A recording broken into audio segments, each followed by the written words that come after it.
Hello guys, welcome to other video. अभी इस video में बात करते हैं ओला के बारे में। तो मैं जी न्यूज़ देख रहा था, तो वहाँ पे अपडेट निकल गया है कि ओला के जो फाउंडर है भावेश अग्रवाल या क्या नाम है उनका, उन्होंने अपना कुछ शेयर बेचा है। लगभग 24 करोड़ या 62 करोड़ कुछ करोड़ उसमें है और स्टॉक्स बेचा है, जो कि 0.6% है। अब उसको देख के बहुत जो रिटेलर्स हैं जिन्होंने भर भर के ओला में बाय किया था, वो पैनिक कर रहे हैं कि अरे प्रमोटर ने बेच दिया, ये हो गया वो हो गया। तो देखिए, पहली बात तो आप लोग का जो ये थॉट प्रोसेस है कि प्रमोटर को फॉलो करो पूरा, वो बिल्कुल ही गलत है। क्योंकि देखिए, प्रमोटर को फॉलो करना चाहिए, बट सिर्फ प्रमोटर के बेसिस पे ही आपको स्टॉक में घुसने का डिसीजन नहीं बनाना है। आपको अगर डिसीजन बनाना है तो सिर्फ ये सोच के बनाना है कि वो कंपनी आगे जाके क्या कर सकती है। अगर कंपनी अच्छा कर सकती है तो उसमें बने रहना है, अगर कंपनी अच्छा नहीं कर सकती तो उससे आपको निकल जाना है। अब ये आपको कैसे मालूम चलेगा? हम लोग तो कोई भविष्यवक्ता है नहीं कि आज का तारीख देख के बोल देंगे कि कल ओला बहुत अच्छा काम कर देगी या कोई भी कंपनी खराब काम करेगी, अच्छा काम करेगी। तो हमें पता कैसे चलता है? तो इसके लिए हमें क्या होता है, कंपनी को ट्रैक करना पड़ता है। आप ज़्यादा नहीं, आप अगर एक क्वार्टर मतलब एक साल का जो 4 क्वार्टर होता है ना, उसको ट्रैक कर लेंगे, उसको कॉल कॉल को सुन लेंगे, रिजल्ट को फॉलो कर लेंगे, आपको समझ में आ जाएगा कि कंपनी क्या बता रही है, किस तरह की जा रही है। ये स्टार्टिंग जो इन्वेस्टर कर रहे हैं उनके लिए, जिनको एक्सपीरियंस हो गया है, वो तो 1-2 क्वार्टर में ही बता सकते हैं कि कंपनी आगे जाके मतलब किस डायरेक्शन में जा रही है, हमको सिर्फ टिके रहना है कि निकल जाना है। अब जैसे ओला जो कंपनी है, उसके बारे में मैं बहुत पहले से बता रहा हूँ कि उससे निकल जाओ, उसमें कोई फ़ायदा नहीं है, उसमें लॉस मेकिंग कंपनी है। लॉस मेकिंग कंपनी है और भी बहुत सारे रीजंस है। उससे बेटर अपॉर्चुनिटी हमारे पास एथर एनर्जी का है। अगर आपने वीडियो को देखा नहीं है तो आप मेरे ख्याल से शॉर्ट्स वाले में मिल जाएगा, क्या आप एक बार चेक कर लीजिए। बहुत ज़्यादा वीडियो अभी तक डाला नहीं है मैंने, 70-80 वीडियो है, आपको उसमें मिल जाएगा। आप देखिए, वहाँ पे मैंने क्लियरली बताया कि कौन सा ज़्यादा बेटर अपॉर्चुनिटी है। अब सिर्फ इस रीज़न से आप स्टॉक में निकल जाओ या एंट्री कर जाओ कि उसके प्रमोटर ने बेच दिया है या खरीद लिया है, ये बहुत ही गलत डिसीजन है। ओला में नहीं घुसने का मेरा मेन रीज़न क्या है? क्योंकि देखिए, ओला हो चाहे ईथर हो, दोनों ही लॉस मेकिंग कंपनी है। और लॉस मेकिंग कंपनीज़ को अगर आपको वैल्यू करना है या आपको ये डिसीजन बनाना है कि मैं खरीदूँ कि नहीं खरीदूँ उसमें, तो उसमें जो चीज़ उसका मेन फिलहाल है उस पर फोकस उसका होना चाहिए। जैसे ओला कंपनी का मेन काम क्या है? स्कूटर्स को बेचना, ईवीज़ को बेचना। लेकिन उसमें उनका क्या हो रहा है, उनका जो सेल्स है, स्कूटर का सेल्स है, वो घटते जा रहा है, घटते जा रहा है, ठीक है। तो जो मेन उनका पावर था वही चीज़ उसमें ख़राब होते गए, उन्होंने अपना जो मार्केट शेयर है वो लूज़ कर दिया। हीरो होंडा, फिर और भी आपका टीवीएस, फिर आपका ये बजाज, फिर एथर एनर्जी, ये सारे के सारे मार्केट शेयर गेन कर रहे हैं और वहीं पे ओला अपना मार्केट शेयर को लूज़ कर रहा है। नहीं, जो कल वो 100 बाइक्स बेच पा रहा था, अब वो सिर्फ 20-30 बाइक्स बेच पा रहा है। पहला बात तो ये। दूसरा बात ये कि कंपनी ने अपना शिफ्ट को चेंज कर लिया, फोकस को चेंज कर लिया। जैसे पहले वो फोकस कर रही थी हम स्कूटर्स बना के बेचेंगे भर भर के, ठीक है। जब वहाँ पे अच्छा काम नहीं हुआ, जहाँ पे लोगों ने कंप्लेन करना शुरू कर दिया, तो सर्विस सेंटर का बहाना मार के उन्होंने क्या किया, अभी नया अपना बिजनेस स्टार्ट कर दिया कि अब हम बैटरीज बनाएंगे, क्योंकि बैटरी हर में लगता है। तो ये दिखाता है कि मैनेजमेंट का असली बिजनेस से फोकस नहीं है, सिर्फ फोकस है मैं किस तरीके से नया नया चोचला पालूं और उसमें से इन्वेस्टर से पैसा लूट लूट के निकालते रहूं।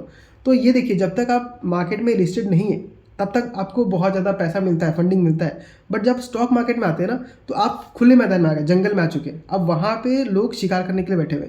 अगर आपने थोड़ा सा भी गलती किया तो लोग आपको वहाँ पे छोड़ के चले जाएंगे, वही शिकार हो गया आपका। मतलब आपसे पैसा निकाल के वो लोग कहीं और पैसा डालेंगे, क्योंकि अब आप ओपन फील्ड में हो, अब आपके कॉम्पिटिशन बहुत है, सिर्फ आप अकेले नहीं हो। तो वही चीज़ यहाँ पे स्टॉक मार्केट में देखने के लिए मिल रहा है। तो पहली बात तो, अगर आप लोग सिर्फ ये सोच रहे हैं कि प्रमोटर ने बेचा तो बहुत ख़राब न्यूज़ हो गया, ऐसा कोई बात नहीं है। प्रमोटर बेचे या खरीदे, उसका कुछ पर्सनल रीज़न हो सकता है। मान लीजिए आप ही कंपनी चला रहे हैं, अगर आपको कुछ भी इमरजेंसी हो जाए या कुछ भी रीज़न हो जाए, आपको थोड़ा सा पैसा बेच के निकालना है, तो उसमें कोई इसका मतलब ये तो नहीं कि आप बिज़नेस को ख़राब कर रहे हो। आपको पता है कि चलने वाला नहीं है, आपने पैसा निकाल लिया।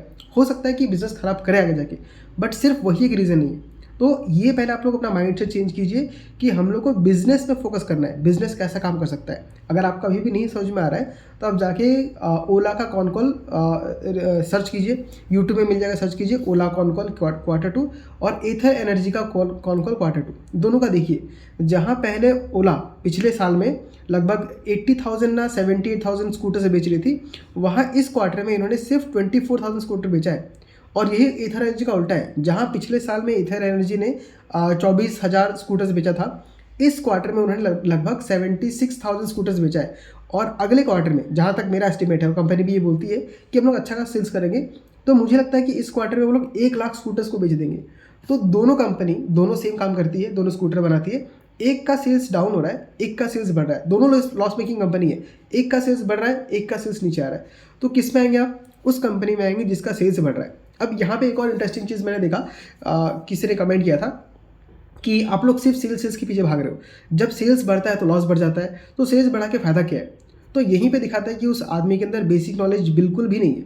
क्योंकि देखिए, अगर आपको ये समझना है कि ठीक है मुझे प्रॉफिट चाहिए, तो जब उसका सेल्स बढ़ रहा है तो उसका लॉस बढ़ रहा है, वो क्या है, शॉर्ट टर्म के लिए है, या मान लीजिए 1-2 साल के लिए है, क्योंकि खर्चा भी उसका उसके अकॉर्डिंग बढ़ रहा है। बट जब बिजनेस मॉडल सेटअप हो जाएगा, तब आपका वो जो खर्चा है या जो भी लॉस मेकिंग चीज़ें वो कम हो जाएंगी और सारा का सारा प्रॉफिटेबल हो जाएगा।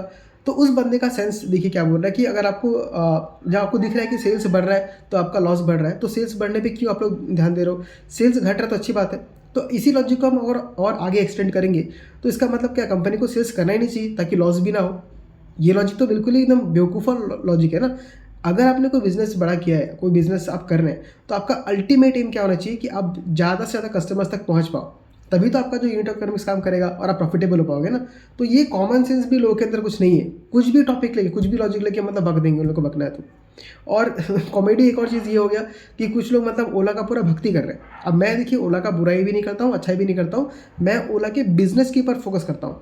अब वहाँ का फाउंडर जो कर रहा है मुझे मतलब नहीं है, मुझे ओला से कोई नफरत नहीं है। अगर कल को जाके ओला अच्छा परफॉर्म करना स्टार्ट करती है, तो मैं खुद जाके उसमें ओला में इन्वेस्ट करूँगा, क्योंकि मुझे उसके बिज़नेस में चेंजेस देखने मिल रहा है। जब तक चेंजेस देखने नहीं मिलेगा, जब तक जो कंपनी बोल रही है वो नहीं करेगी, तब तक मैं उसमें से पैसा डालने को रेडी नहीं हूँ। क्योंकि भाई मैंने मेहनत से पैसा कमाया है, फ्री में मुझे पैसा नहीं मिला, तो उस पैसे को मैं सोच समझ कर ही कहीं पे भी इन्वेस्ट करूँगा।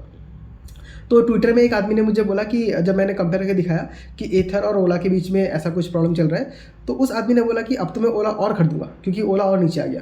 तो मैंने कहा खरीद ले भाई, तेरा पैसा तो खरीद ले। तो इस टाइप की सिचुएशन में रहोगे, और उस टाइम पे ओला का प्राइस लगभग 40-50 कुछ चल रहा था, और आज ओला का प्राइस 33 है। तो अगर उस आदमी ने खरीदा होगा तो उसका तो और भी लॉस हो रहा होगा। बट ये वही चीज़ है कि आपको बिजनेस में सिर्फ चार्ट को मूव होते हुए देख के नहीं खरीदना है, बिजनेस किस तरफ में मूव कर रहा है उसको देख के खरीदना है। तो नेट ओला के बारे में यही बोलना चाहता हूँ कि मुझे किसी कंपनी से दुश्मनी नहीं है, मुझे उनके बिज़नेस से मतलब है। क्योंकि मैं एक इन्वेस्टर हूँ, अगर मैं उस बिज़नेस में अच्छा काम करेगा तो पैसा डालूंगा, अगर अच्छा काम नहीं करेगा तो पैसा निकालूंगा। आपको किसी भी बिज़नेस से शादी नहीं करना है या बिज़नेस का भक्त नहीं बन जाना है। तो यही था अल्टीमेटली। तो ये जो न्यूज़ आया था जो भी है, उसकी वजह से मार्केट नहीं गिर रहा है। ओला का जो मार्केट गिर रहा है वो गिर रहा है उसके बिज़नेस खराब होने की वजह से। इंप्रूवमेंट आएगा तो आपको फिर से वो भागता हुआ नजर आएगा, बट हमें नहीं पता। और मैं तो फिलहाल इस बिज़नेस में फिलहाल इंटरेस्टेड नहीं हूँ, आएगा मुझे नहीं पता। इस टाइम पे मैंने एथर एनर्जी में ला के रखा हुआ है, बट ये ऑफकोर्स कोई रिकमेंडेशन नहीं है। मेरा पोर्टफोलियो पूरा खुले किताब की तरह है, तो मैं खुल के बोलता हूँ कि मैंने क्या बाय किया, क्या सेल कर दिया है। बट ये कोई रिकमेंडेशन नहीं होता है, ये बस मैंने आपको जेन्यूननेस के लिए था कि मैं कैसे बताऊँ, एक ट्रांसपेरेंसी के लिए मैंने जो जो स्टॉक्स को लेकर रखा है, मैं ओपनली बोलता हूँ कि मैं लेकर रखा हुआ है। इसको आप रिकमेंडेशन की तरह मत लीजिए, आप लर्निंग प्रोसेस की तरह देखिए कि आप एग्जांपल्स देखिए, आपको सिखा रहा हूँ तो आपको आइडिया हो जाना चाहिए कि किस किस तरीके से लोग सोचते हैं।